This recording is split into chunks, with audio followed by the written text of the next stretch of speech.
Okay, so this is some work that I'm doing with postdoc Christopher Aron, who's at Davis. And so it has to do with some twin Higgs model building. Twin Higgs is a way to address the hierarchy problem, as I'll discuss, and it's a way to kind of maybe deal with some of the strong constraints coming on more traditional models that address the hierarchy problem. So I don't assume, I think nobody here probably ever worked on twin Higgs, but so what I'll do is basically half the talk will be just introducing the twin Higgs framework, try to give you a sense of what that is, what the model is, and what some of the issues in this model are. And then I'll talk about our work. So our work basically is an attempt to address a couple of structural questions in the twin Higgs related to the fate of the dark photon in the twin Higgs model, and the origin of a sort of a fraternal twin Higgs spectrum. And so that's what I'll basically discuss towards the end. Okay, so so the hierarchy problem is the question of why is the Higgs mass or the weak scale so small compared to higher UV scales that we expect to exist in nature, say the Planck scale or the Guth scale or whatever other high energy scale you imagine. And so sometimes it's phrased in terms of the so-called quadratic divergence. Quadratic divergence, so if you just calculate this correction to the Higgs mass, use a hard cutoff, lambda as the cutoff, you can think of this sort of as a proxy for the scaling of physics. And you just ask that this correction is smaller than the actual Higgs mass, then you get a bound on the scale, which is roughly 1 TeV. So it's just that this is just a question of tuning or naturalness. So depending on how you feel about that, you may or may not think this is an issue. But if you take it seriously, then it suggests there should be something happening in the range of 1 TeV. The most famous, most popular solution to the hierarchy problem is supersymmetry. And so let's look at how supersymmetry addresses the hierarchy problem. So in supersymmetry, we have, this is our supersymmetric version of the top Yukawa coupling. And so the top gives the largest correction from this bottom-up argument.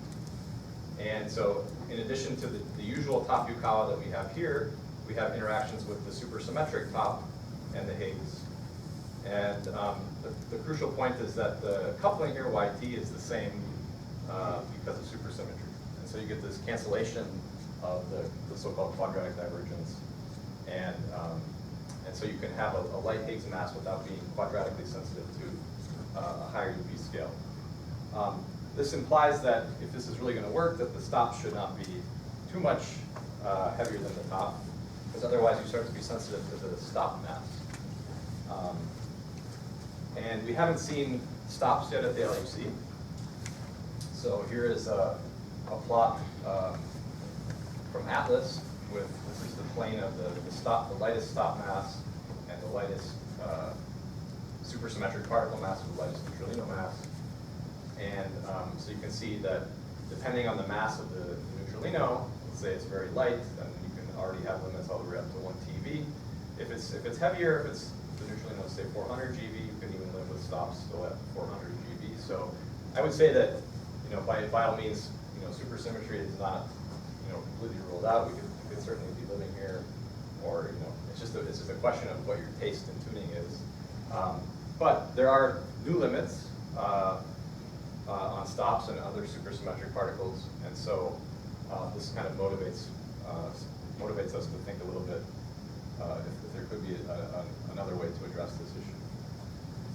Just to give you some outlook, so if we had a 100 TeV collider, here is the same exact plot with now 100 TeV and 3 inverse Avogadros of data. And so now we could, if the neutralino was very light, we could probe up to say 8 TeV in the stop mass, so roughly an order of magnitude. And even if the neutralino was sort of in this compressed region, we could still probe potentially up to a few TeV. So a 100 TeV collider would make the situation, I think, a lot worse. So we should still keep looking for SUSY at the LHC, but I think it's also interesting to think of other possibilities. Okay, so so one idea along these lines is to think about top partners which are neutral, so they don't carry the color charge, they don't feel the strong interaction. So, so for example, in supersymmetry, the stops are colored, and so that means you have a large production rate at the LHC, and that leads to these strong bounds. But just from the bottom-up point of view, you don't necessarily need the top partners to carry color. So you could have, here's your top loop, and then here's another loop from a top partner. And the top partner, you know, just all it has to do is couple to the Higgs. You have to have the right number, let's say 3 top partners, and just like 3 colors, and you have to have the right coupling. So if you could make a model like this, then you would still have this cancellation, but you could turn off the production of the top partners at the LHC. Okay, and then in that case, you just basically trivially avoid the bounds from LHC on top partners. So that's the idea of the twin Higgs model. The twin Higgs is the simplest realization of this idea of neutral top partners. So let me describe that model to you. So basically the idea is we're going to have our sector, the standard model here, that's the A sector, or the visible sector. And then there's going to be a complete copy of the standard model, the B sector, or the mirror sector, or the twin sector. And so we have just a complete doubling of the particle content. We have a complete copy. And we also assume there's a Z2 symmetry, which exchanges particles A with particles B. And that Z2 symmetry enforces the equality of the coupling. So for example, if I look at the Topikawa again, here's the Topikawa in our sector. And then here's the Topikawa in the B sector. And because of the Z2 symmetry, lambda T in front of these operators is the same. Okay. So the Z2 symmetry in some sense is analogous to supersymmetry. Okay, so it's playing a similar role in this cancellation. There's one other ingredient which we need to assume, which is an approximate SU4 symmetry. So what that means is that I can group the Higgs, the 2 Higgses, Higgs A and Higgs B, into a 4-plet of SU4, and then I can write the potential in an SU4 invariant way, like this. Okay, so capital H again is this 4-plet of SU4. So this, if I wrote the potential like this, it has an approximate SU4 symmetry. Okay, so now what I want to do is describe how the cancellation mechanism works. So how does the cancellation of the quadratic divergence happen? And there's 2 ways I want to describe it. So one is in the so-called linear realization of the symmetry, or this SU4 symmetry. So again, I start with this approximately SU4 symmetric potential. And now I assume there's a vacuum expectation value, which I'll call F, and that breaks SU4 global symmetry down to SU3. Okay, when I break the symmetry, I get 7 Nambu Goldstone bosons. Okay. And the idea is we're going to group 3 of these. 3 of these are going to be eaten by the twin W and Z. And then the remaining 4 are going to be serving as our Higgs doublet. Okay. Okay, so now, okay, so this is cut off a bit, but I can just explain. So now let's look at the quadratic divergence. So I'll have this contribution, and I'll have this contribution from the B sector. And so if I calculate the correction, I'll have this lambda squared with the Topikawa and so on. And then I'll have, because these are the same couplings, these will group together, HA squared plus HB squared, into an SU4 symmetric term. Okay, so that's the crucial point. So this gives a quadratic divergence, but it's SU4 symmetric. And that means that the Goldstone boson will not be affected by it. So the Goldstone boson mass will not be corrected because this is not breaking the SU4 symmetry explicitly. Okay, so what this implies is that the Goldstones are protected in this setup. There's still a big hierarchy problem because the radial mode in this H would still be sensitive to quadratically to those high scales, but that thing will be heavy at the cutoff, let's say 5 TeV. So this is kind of a solution to the little hierarchy problem. It allows you to understand why the Higgs, which is in this language a Goldstone boson, is light compared to a scale of 5 or 10 TeV. Okay.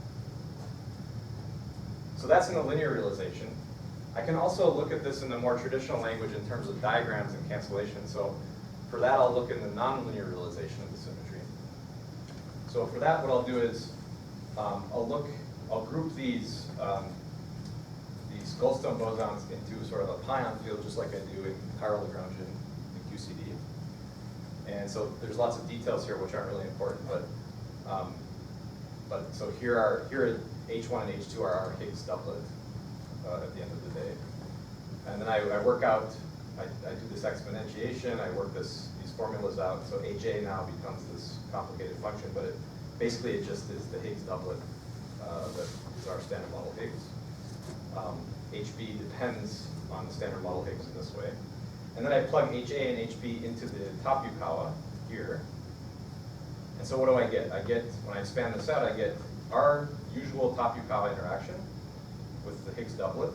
And then I get an interaction which is coupling to the twin tops, TB and TBC, like H dagger H. And the coupling is exactly the same here. And so then I can calculate the correction to the Higgs mass. And so I have these two diagrams now. And this is the B sector top. And because, again, of the symmetry structure, the Z2 symmetry, this has just the right coupling to cancel the quadratic divergence. Okay, so that's just another way to see how this cancellation mechanism works. Okay, so okay, let me discuss a few more issues in the twin Higgs model. So now we said that we're imposing a Z2 symmetry. So that symmetry so far is exact. We're not breaking it in any way. We also said we're imposing an approximate SU4 symmetry.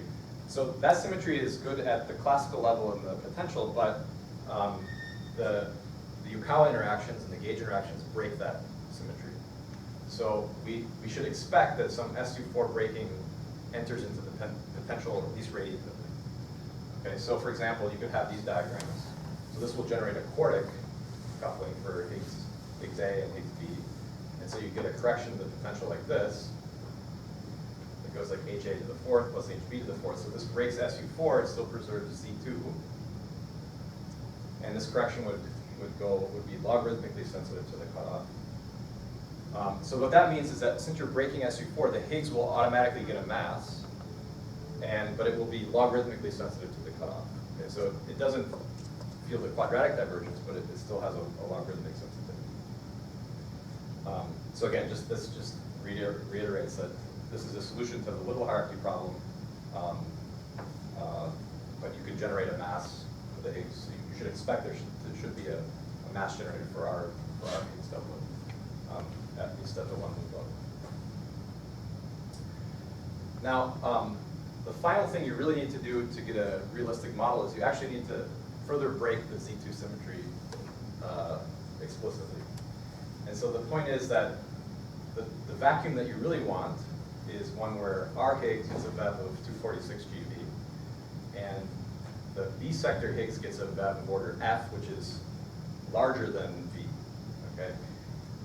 If these were the same, that would be ruled out by electric precision tests. For example, you would modify the Higgs ZZ coupling by some order 1 value. Now, if I look actually at a Z2 symmetric scalar potential, okay, so I have two contributions. I have this SU4 preserving piece, and then I have this SU4 breaking piece, but Z2 preserving piece. That's the one that we thought maybe is generated radiatively. And if I minimize this potential, I find two solutions. One solution is that both Higgs have a VEV of F, so they have equal VEVs. Okay, so that's not viable, as we just argued up here by electric precision tests.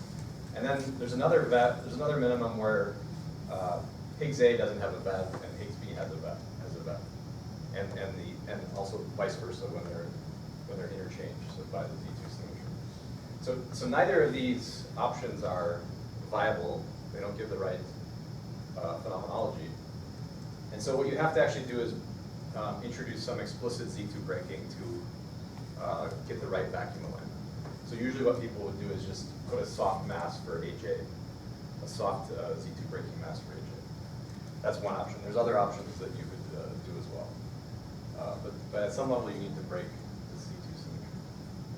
So that's a question that I'll come back to a little bit later in the Okay, so let me discuss a little bit about the phenomenology. So I'm going to first talk about the simplest version, which is what I'll call the mirror symmetric twin Higgs. That's where you really have a full copy of the standard model in the mirror sector. So the phenomenology is basically governed by this Higgs portal interaction. So you have this HA squared, HB squared interaction. That's something that twin Higgs has to have. And so this will cause mixing between Higgs A and Higgs B. And that will result in a reduced coupling of the Higgs to standard model particles because of the mixing. So you get some cosine theta factor in the Lagrangian. You just have an overall reduction in Higgs production in certain final states. So that's shown in this plot here. This is just the rate. Here is the production of Higgs in various in all standard model final states compared to its value in the standard model. And so right now, roughly, we're sort of at the level of let's say 20% in the rate we can constrain. So somewhere in this range. So this is the top partner mass. So we can still live with top partners of order 500 GeV at this point.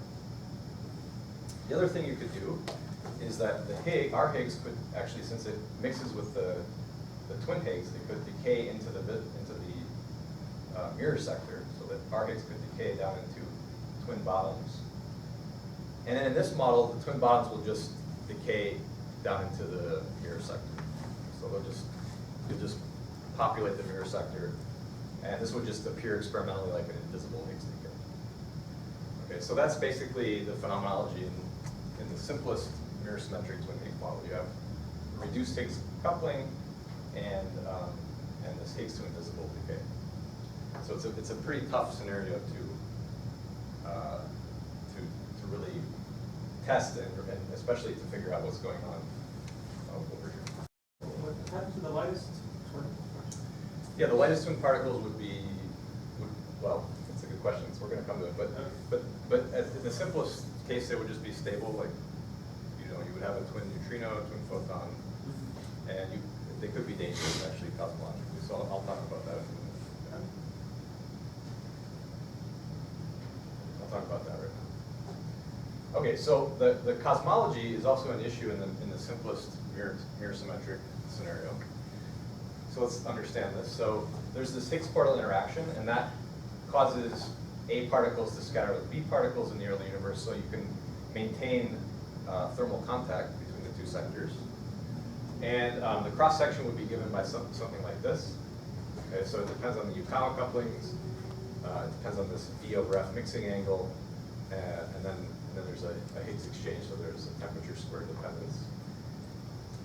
Now, if you want to understand when this goes out of equilibrium, you compare this rate, which would be n times sigma v, to the Hubble, and what you find is that the decoupling temperature is roughly 1 GeV, of order 1 GeV. And so then you can check what are the energy densities stored in each sector at that time. And roughly they have about the same energy density stored in each sector. So I should have said it here, but because you have this V over F, it means that all the twin sector states are a little bit heavier by a factor of F over V. Okay, so what that means is that these relativistic degree of freedom numbers are a little bit different because as I go down in temperature, the twin states decouple a little bit earlier. They go out of the bath a little bit earlier, but still roughly they have comparable energy densities when they decouple. Then you can keep following the evolution of these two sectors as the temperature decreases.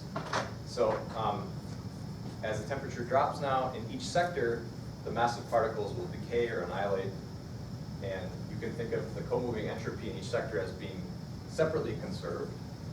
Okay, and so using that fact, you can compute the ratio of energy densities at nucleosynthesis, at the time of nucleosynthesis.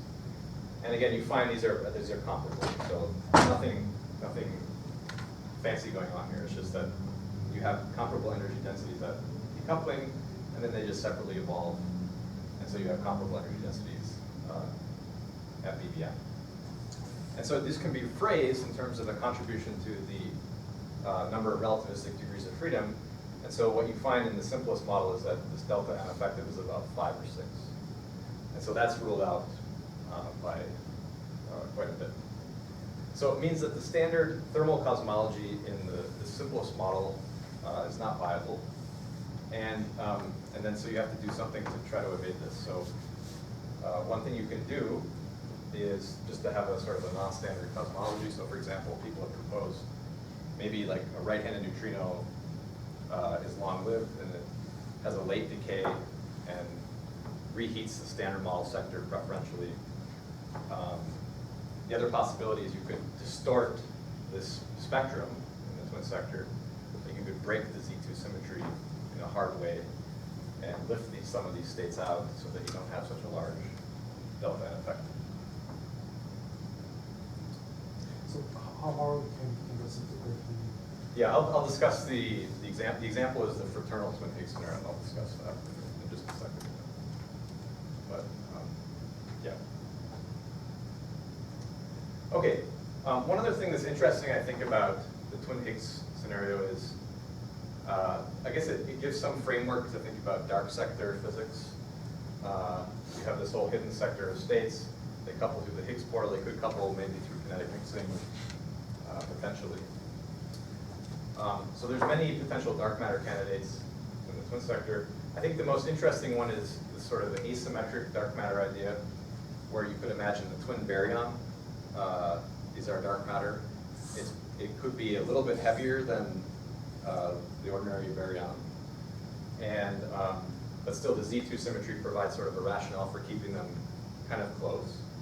And you could potentially explain this factor of 5 in the dark matter through visible matter density, energy density, by just having the twin baryon be a little bit heavier, and then the twin baryons have an asymmetry that's linked to our sector, so they also have a small asymmetry, and they annihilate away, and you're left over with kind of the right dark matter energy density. So this was worked out this was studied in a few papers.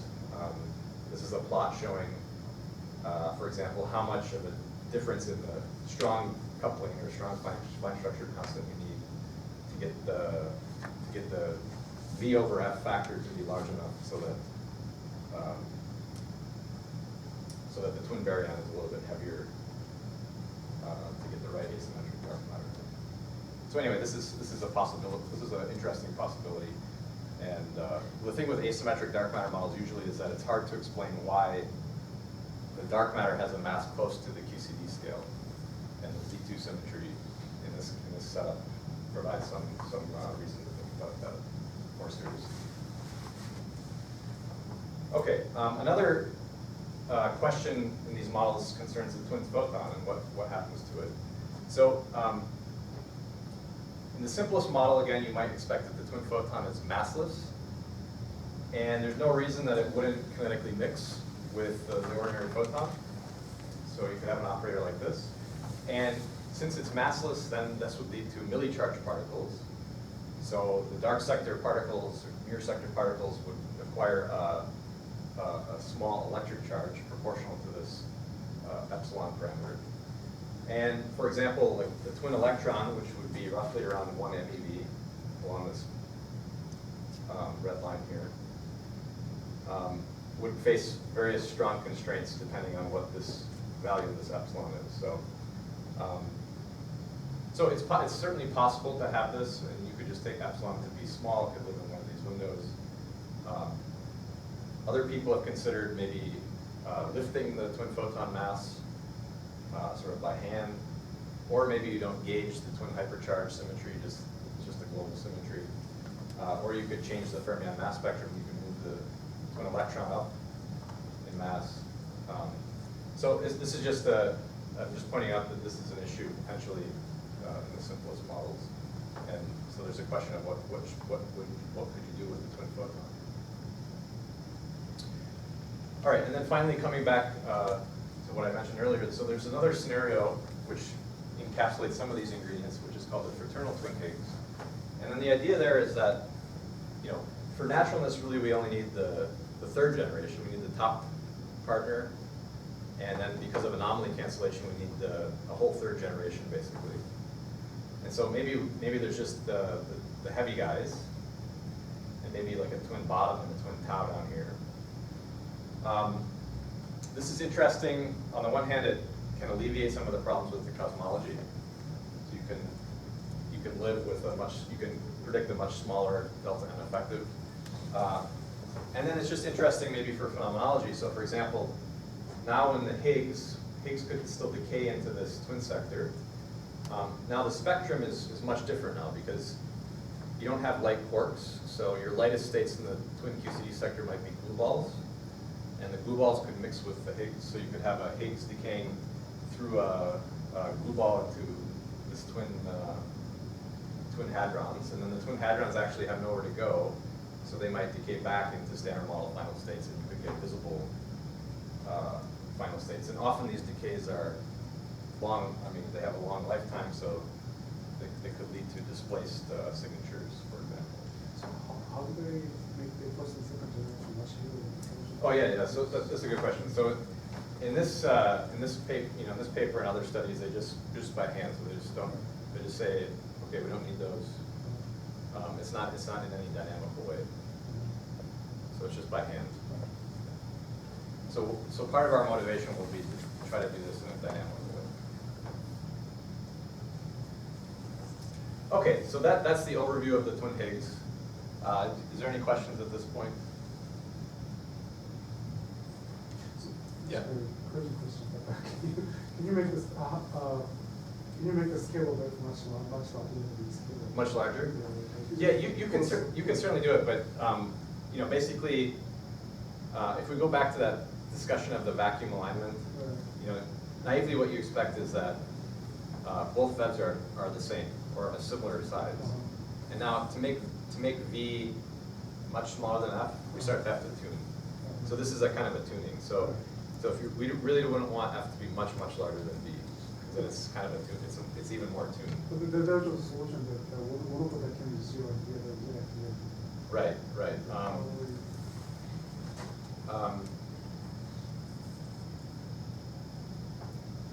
Yeah. So the idea would be to perturb around the solution. Right. Yeah. That's a good question. I know that this was studied. This was studied, I think, in the paper of Barbieri. Oh. And I think they claim that there's like an instability in the potential when you do that. But I haven't studied that actually carefully. But that's actually a good question. I don't know. Nobody has really studied this except I remember reading about it in Barbieri, and they claim that there's an unstable direction of the potential. Well, maybe something like that. Yeah, maybe like in that case, probably there can be some larger questions. Yeah, but I don't actually have a good answer for that. But it's a good question. I think one could try to understand that fairly easy. But yeah, so the idea would be to start in this case, and then try to perturb and get a small boundary. Yeah, it's a good question. But yeah, so my statement only is about this case. So if you try to perturb away from that, then you're starting to make big cancellations. So you start from things being equal and large, and then you have to cancel off the Higgs part, and there's a big tuning. Yeah. But yeah, that's a good question. Okay, any other questions? All right, so then I'll move on to what we're working on. So basic questions that we've kind of discussed through this introduction are, well, what is the origin of this Z2 breaking that we need to align the vacuum? What is the fate of the twin photon? And then can this fraternal twin Higgs structure be realized in a dynamical way? So our idea is very simple. So we're going to start by assuming that there's an exact Z2 symmetry. So that we're not going to put the first approximation, we're not going to put any hard Z2 breaking in our potential. And then we're going to add hypercharge scalars to both sectors. Okay. So our model is just the standard model plus a hypercharge scalar and an exact Z2 symmetry. Now the basic features that we're going to find is that there's a vacuum which spontaneously breaks the twin hypercharge and the Z2 symmetry.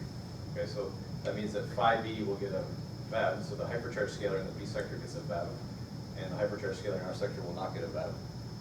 So that's something we'll show. Once you do that, you can couple the phi b to the Higgs through an operator like this. So this preserves the Z2 symmetry. And once phi b gets a VEV, this will generate an effective Z2 breaking mass for the Higgs, and that will allow you to align the vacuum. Okay, so it's just the Z2 symmetry is being broken spontaneously. And then finally, so these are sort of, I mean, they're not too surprising that you could do this. So I think the most interesting thing is that now I could couple the hypercharge scalar to the matter, and now when this gets a VEV, you'll generate new types of mass terms for the twin fermions. But you get into domain wall problem, right? Yeah, there potentially is a domain wall problem. So But then you have the inflation at low scale. yeah, there's ways around it. So I could even imagine like just okay, maybe put a small Z2 breaking by hand. But yeah, I agree. There's the usual issue with the domain wall. So yeah, that's certainly true. But yeah, anytime you have a discrete, spontaneously broken discrete symmetry, you should worry about that. So I don't have anything new to say about that. But that's But maybe this Z2 is coming from some continuous yeah. plane, and then you don't have that. You Yeah, can yeah. think. Anyway, I have nothing new to say about the Yeah. domain wall problem. But it's an issue. Okay, so those are the main features. So I'm just going to flesh this out. And it turns out there's actually, when you start, especially when you start trying to do this, so I'm going to try to use this to kind of arrange a fraternal-like spectrum. But the most interesting thing is that, if you try to jack up the masses in the twin sector, then it means because of the Z2 symmetry, you're also having a large coupling of the hypercharge scalar to the matter in our sector, and that leads to a whole range of sort of precision observables that you can look for. Okay. All right, so let's look at the hypercharge scalar potential. So I'm going to follow the same lead as for the case of the Higgs. I'm going to group these two scalars into now a doublet of SU2. And I can write down the most general Z2 symmetric potential. So just given by this term, which is SU2 symmetric. And then this term, which is Z2 symmetric, but breaks the SU2 symmetry. And you expect this term to be there because the hypercharge interactions violate the SU2 symmetry. And now I can look at the minimization of the potential. And there are two cases. One is in the case where delta phi is positive, both of the scalars obtain equal VEVs. And that case is bad because that breaks electromagnetism in our sector, so we're not going to take this possibility. And on the other hand, if this delta phi is negative, then there are two minima, and they have equal depth.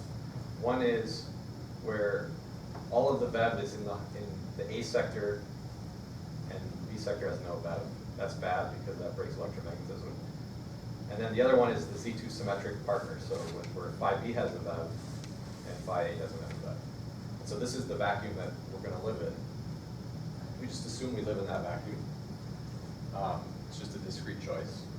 And so this spontaneously breaks the Z2 symmetry. It spontaneously breaks hypercharge in the mirror sector.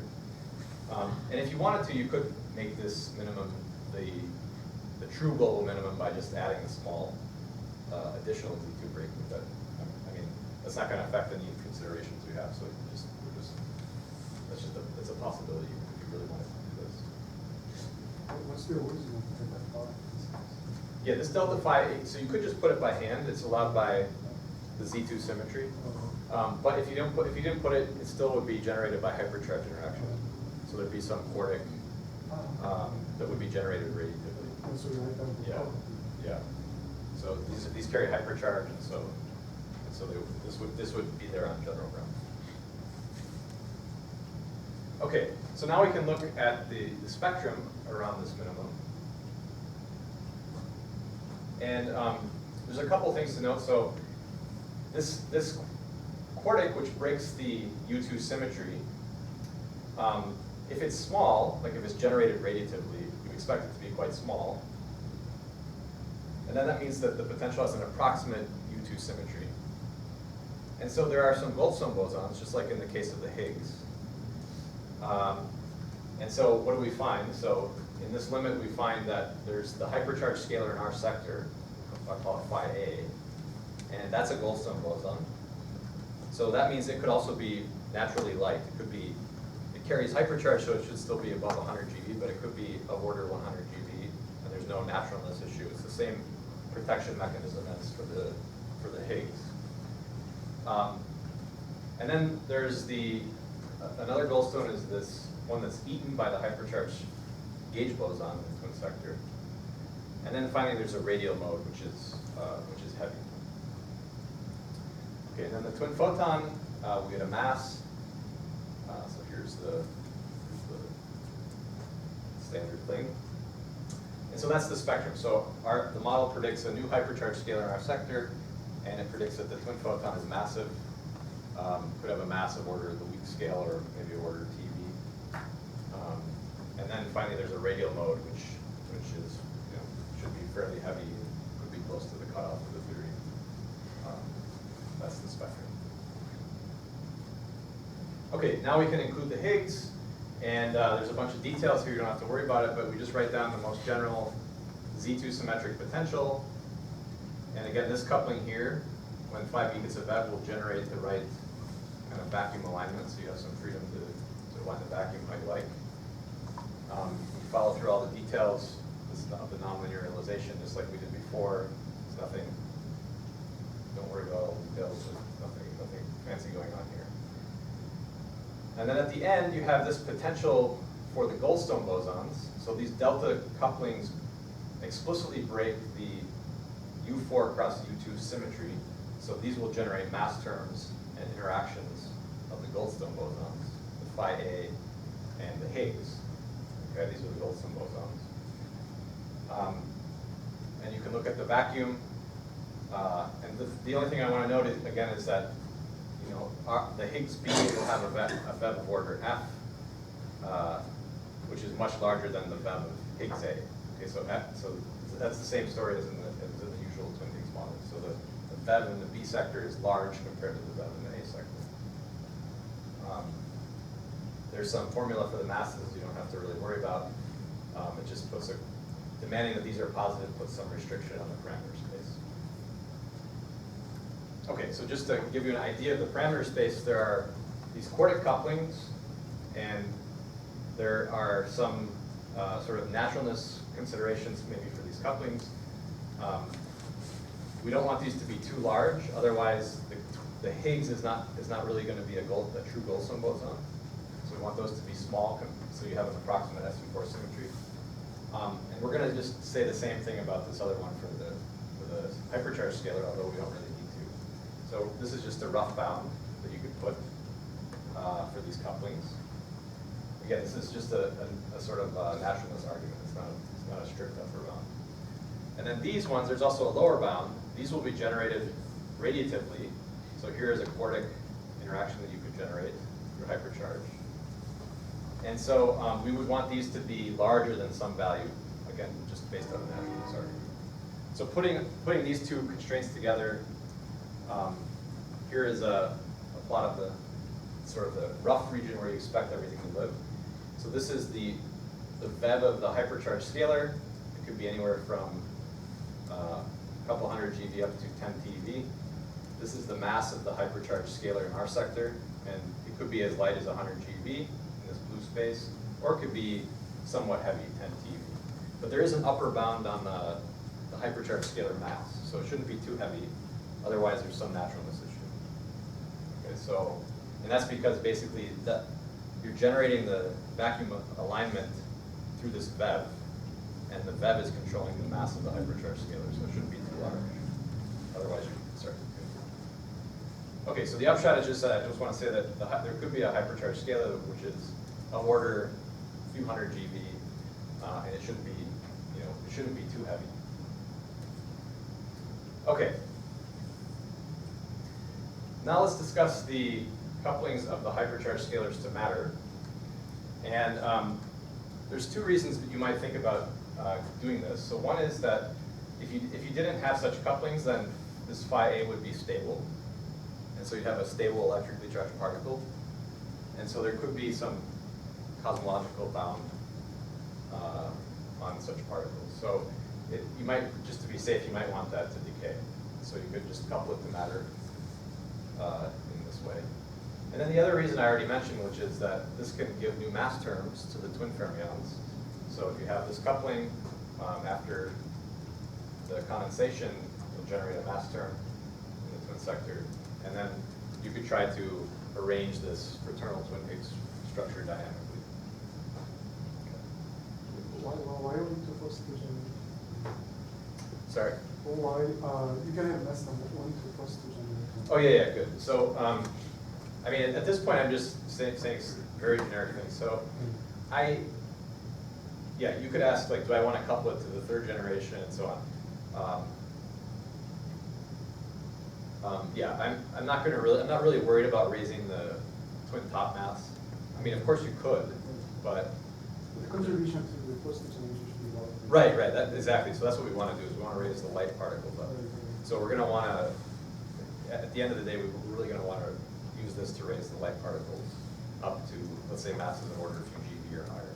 But to know that there's no fluid. Well, yeah, we'll have to say something about the flavor structure. I mean, to really do this, we're not going to. I mean, we're not. So I don't know yet if this really works because, as we'll see, there's lots of indirect constraints.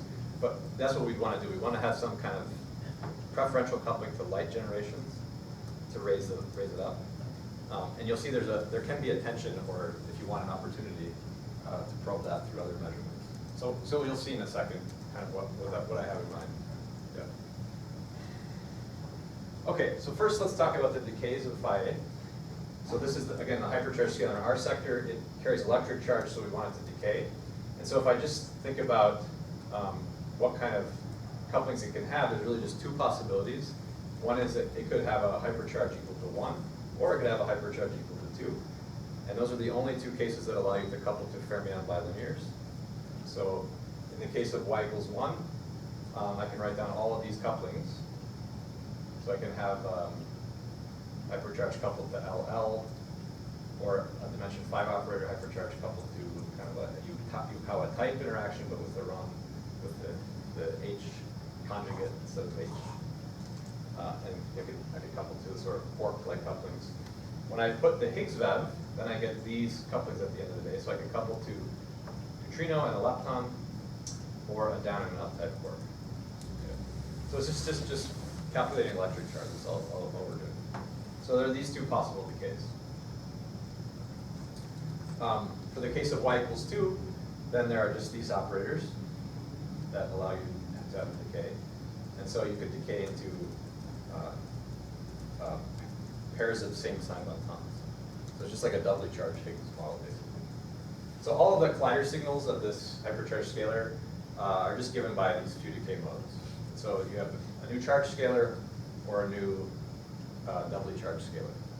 So that's the those are the signatures. Okay, in the twin sector, okay, so first, I want to discuss the twin fermion masses. So first, the Z2 symmetry would tell us that we still have the usual Yukawa couplings. So these are just the usual Yukawa couplings, lepton, quark, and then maybe a Weinberg operator for neutrinos. And so when I put the Higgs BVEV, I get this BB. And so this tells us that the Yukawa mass terms are just larger than the standard model ones by a factor of a few, this factor of BB over BA. Okay, so the electron would be roughly 1.5 MeV, and so on. So I already mentioned that, but just to say that again. So this doesn't really allow you to raise the twin fermion masses by a significant amount. Okay, so now I want to discuss if I include the hypercharge scalar. Okay, so then the same argument, I could have two cases, y equals 1 and y equals 2. If I have y equals 1, then after the phi b gets the, so these are the same exact terms that I wrote down before, now just with the b subscript. And when phi b gets a VEV and the Higgs gets a VEV, then I get these mass terms. So this marries neutrinos with charged leptons in the twin sector, and it marries up and down type quarks in the twin sector. So So this is just possibly because we're breaking electric charge in twin sector. Nothing more than that. In the case of y equals 2, when I put the scalar to its VEV, then I get a Majorana mass term for the charged leptons.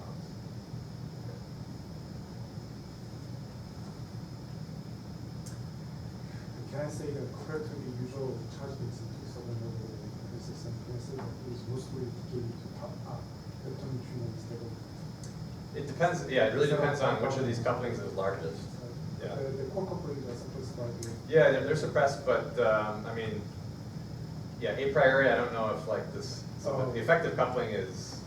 The effective coupling here is lambda 1. The effective coupling here is this v over lambda. So lambda could be, relatively low. C1 maybe. So I'm being agnostic at this point. But you're right. I mean, I guess generally you'd expect their normalizable term to win, but could be other possibilities. Okay, if I allow couplings with 2 powers of phi b, like this. So let's again take the y equals 1 model. I could have this type of coupling and this one. So then I can actually generate, even in the y equals 1 model, these Majorana mass terms for the charged lepton. So in the case of y equals 1, you can dynamically generate all possible twin lepton mass terms consistent with the unbroken twin color symmetry. So it's the most general possible set of mass terms. Okay, the size of these mass terms. So here I've just copied down these coefficients here. So these are the different sizes of the mass terms. So they depend on the coupling, the VEV of the hypercharged scalar in the B sector. They depend on the VEV of the Higgs in the B sector. They depend on the cutoff, suppressing the higher dimensional operators. And so what I'd like to know is how large could these mass terms be? And so what I could do then is try to maximize the couplings, like lambda, C, and so on. I could minimize this UV scale lambda, so I could maybe take that and order the cutoff of the scalar sector 5 TV. And then I want to maximize the VEVs, VB and F5. And so if I do that, here's like a reasonable set of parameters that does that. And so I find that I could have mass terms that range anywhere from 1 TV down to say 10 GeV. That would be the maximum size that I could get with from these particular operators. So it means that in principle, at least, you can really push the mass terms of the would-be light fermions, the electron neutrino type states, to order GeV to even TeV. So potentially there's a significant distortion of this spectrum. One other thing that's important for the spectrum, especially for the hadronic states in the twin sector, is what is the confinement scale? And that can also be affected by this C2 breaking. So for example, I could have a term like this, which couples phi b squared to gluon field strength squared. And then when that gets a VEV, this will generate a shift in alpha strong. So at the UV scale, there could be a mismatch due to the Z2 breaking. And that means that if I have a mismatch at the UV scale, I could run down to, I could confine it, for example, at a higher scale in the twin sector. And this will tie in again with maybe an asymmetric dark matter story, and also with the twin cosmology. Okay. All right, so now as I kind of alluded to, I want to put these new twin fermion mass terms, and to really get large corrections, I want to crank up those couplings. But that means I'm also doing that in the A sector. So that means that there could be potentially some observable effects of the hypercharged scalar. And so there's a whole range of precision tests that one can think about. So I'm just going to go through a few, and we haven't studied all possibilities yet, but I'll just highlight some of the more important ones, at least at first glance. So first thing you could do is think about the Fermi Constant. So the Fermi Constant is extracted from the muon lifetime of Measurement. And so if I have this hypercharged scalar, this is the usual diagram mediated by the W boson. This would be another contribution mediated by the hypercharged scalar. And so this will give a shift. It will alter the relation between the Fermi constant extracted from the muon lifetime and other determinations, for example, from electric data. So you could compare, for example, with the value extracted from electric data, and this puts a constraint on your combination of couplings mass of the hypercharge scalar. And so, for example, if I take the hypercharge scalar to be a few hundred GeV, this constrains that coupling to be of order 0.1 or less. Okay. So that's just one example of a constraint. So with this coupling now, that already is starting to limit a little bit how large I can make the twin lepton mass, at least through this particular coupling. Okay, so that kind of illustrates the interplay between these two things. You could also have lepton flavor violation. So for example, I could look at the process mu to E gamma, and there's an upper bound on this. In the standard model, this is completely negligible. There's been a measurement or a search for this process, and there's an upper limit on the branching ratio of 10 to the minus 13. And so if I calculate this, so here's a one loop contribution. So if I have, again, if I have this phi LL coupling, and I had two different couplings non-zero, lambda 2,3 and lambda 1,3, then I can have this coupling, and so mu to E gamma can be mediated by this tau neutrino exchange. And so here's the calculation. And so for a scalar mass of a few hundred GeV, I find again a limit on the coupling now of about 0.01. So this is a stronger constraint than the Fermi constant for generic couplings. And similarly, you could think about quark flavor changing neutral currents that are mediated by the hypercharge scalar. For example, KK bar mixing and so on. And that will constrain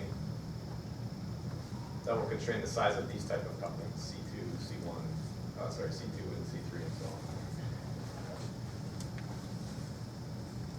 Okay, so there's lepton and quark flavor violation. There could be lepton number violation. So you could generate neutrino masses radiatively. So for example, if I have two of these different couplings, phi LL and then this Yukawa type coupling, then I have a diagram like this, which generates neutrino mass. And you can estimate the size of that neutrino mass. And so this puts a strong constraint on the product of these two couplings, lambda 1 and C1, at the level of 10 to the minus 7. Okay. And so certain combinations of these couplings, again, you should really look at the flavor dependence and so on, but certain combinations of these couplings can be quite strongly constrained by not getting too large a neutrino mass. Or you could say that this is a way to generate neutrino mass. Maybe this is how neutrino masses are actually generated. There's other combinations of couplings that lead to neutrino masses at two loops. So even the couplings involving quarks, if you put on, for example, phi LL, and then one of the quark couplings, you can show that violates lepton number. And so you can get neutrino masses at two loops. Okay, so there's a whole range of precision tests that one really has to investigate to make a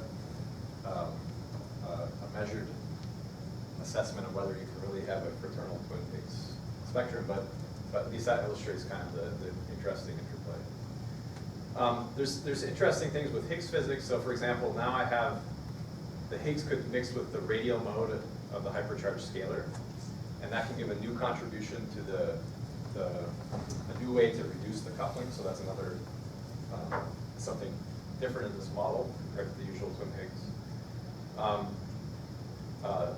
Again, future measurements at, for example, a high luminosity LHC or maybe future ILC could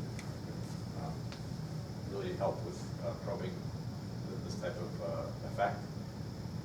The hypercharged scalar can contribute to Higgs to 2 photon coupling. And so far there's not really any limit that you can extract from the measurements of Higgs to gamma gamma. But in the future you could potentially get some indirect handle on whether this hypercharged scalar is present. Is the sign related to the TT bar? Which is the sign you said is yeah. I think it's, I don't remember exactly. I seem to recall it's negative compared to the standard model direction, so it should be negative compared to the W is larger in the standard model. So the same sign as I think it's the same sign as the TT bar. I think that's what I recall.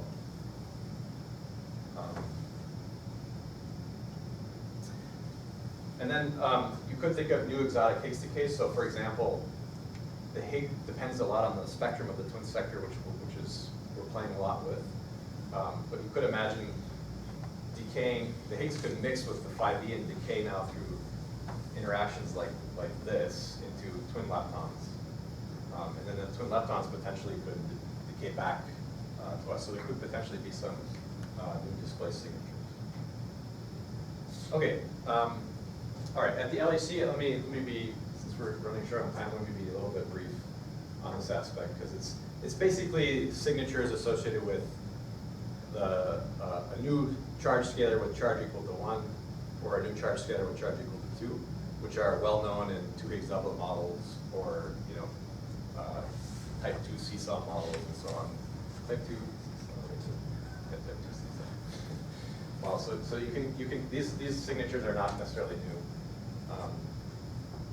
Let me just say, here's the cross section. So if I think about the high luminosity run, and I think about the most striking signatures with just a few events, that's sort of corresponding to cross sections of order, I don't know, 10 to the minus 2, 10 to the minus 3 femtobarn. So I'm starting, potentially I could probe up to masses of order 1, 1.5 TeV. In the case with the signatures are very striking. The current limits on channels where the scalar decays to a charged lepton and a neutrino, those are just basically supersymmetry searches for leptons where the neutralino is massless. And so those limits are in the range of a few hundred GeV for electron-muon channels. Eventually can go up to 500 to 600 GeV at the high luminosity LHC. There's no limit in the tau channel right now, but maybe eventually we can say something about the tau channel. For doubly charged scalars, of course, those are very striking signatures. So same sign, paired dilepton resonance. Already the bounds for electron-muon channel are like 750 GeV, with just, again, weak electroweak production. And then there are other types of channels you could look at depending on the flavor structure. Tau, tau, tau. Other things are like if the scalar decayed into up and down, that's a very difficult channel. That's paired dijet resonance, but produced through the hypercharge interaction. So it's a very small cross section, so a huge QCD background. So this is probably a channel where LHC will not be able to say anything. So this is a case where maybe this is really a blind spot for LHC, this type of channel. I don't know. At an E plus E minus machine, you could go up to whatever the kinematic limit is, but at LHC it's very difficult. And then you could imagine a whole host of exotic signatures. If the coupling to matter is small, like 10 to the minus 5, 10 to the minus 6, then you can start having displaced signatures. There's a whole zoo of signatures people are looking for. And this program is starting to, I think, blossom, get on the radar of the experimentalists. So this is an interesting possibility. Okay, finally, just give me a couple minutes, I'll say something about the cosmology. So just recall that in the mirror symmetric scenario, we predicted that this delta n effective was roughly 5. And that's because the decoupling temperature, so here's the spectrum in that case, everything is just moved up by a factor of d over f. And the decoupling temperature was roughly around 1 GeV, so there's all these relativistic degrees of freedom at decoupling. So now what we're going to do, what you can do in a fraternal-like scenario is try to first raise a lot of the states to be up here, so that the new mass terms that we propose potentially can raise the twin lepton and twin quark masses above a few GeV. The twin confinement scale could be a factor of a few to maybe 10 times the QCD confinement scale in the A sector. Okay, so we describe these two ingredients. It actually turns out that it's really hard to raise all of the states. There's a peculiarity about the phi LL term having to do with the asymmetry of the coupling. So there's the coupling's asymmetric, but anyway, it's really hard to raise this lightest neutrino state. So one of the neutrino states are typically very light still. Now in the early universe, the heavy twin states will decay very quickly. these twin quarks and leptons will decay very quickly, either to the twin neutrino or into the visible sector potentially. And so only the light twin neutrino and also the lightest twin baryon would be stable particles. Okay. And the decoupling temperature, you could kind of imagine it's in this range between lambda QCD-B and lambda QCD-A. And so then if that's what's happening, then the only relativistic degree of freedom would be the twin neutrino. And so if that's the case, then the delta effective can be on the order of 0.1. Okay. So that's kind of what we have in mind for dealing with the delta effective problem. And then finally, the lightest twin baryon, as I mentioned earlier, could potentially be provide an asymmetric dark matter. So all of this, again, still rests on whether we can really raise the mass terms to a sufficiently high level without violating the precision constraints that I discussed. So that requires a fairly detailed, thorough study. But at least potentially there's ingredients there that can do that. Okay, so I'll conclude. So I think the twin Higgs provides still an interesting framework to think about naturalness of the Higgs, as well as dark sector physics. We discussed a model where the mirror hypercharge and the Z2 are spontaneously broken. Probably the most interesting thing in this setup is that you can dynamically get these mass terms for the twin fermion that realize this fraternal spectrum. And then there's an interesting interplay. So there's lots of precision and indirect measurements that can probe this scenario, especially if you're trying to really crank the mass terms and get a fraternal like scenario. There's lepton number violation, flavor violation, precision electric data, Higgs couplings, and also the collider signals of the hypercharge scalars. Okay, thanks. Thank you, Brian. Are there any questions? So now delta and effective people are saying can be a little bit larger to accommodate like a HSD Hubble measurement versus CFD. So, and like with a secret interaction of the neutrinos. I think your model has the ingredients. Like you have the mirror sector where neutrinos have some interaction, but I don't know how to work Yeah. see and think of it. You mean you want to Yeah.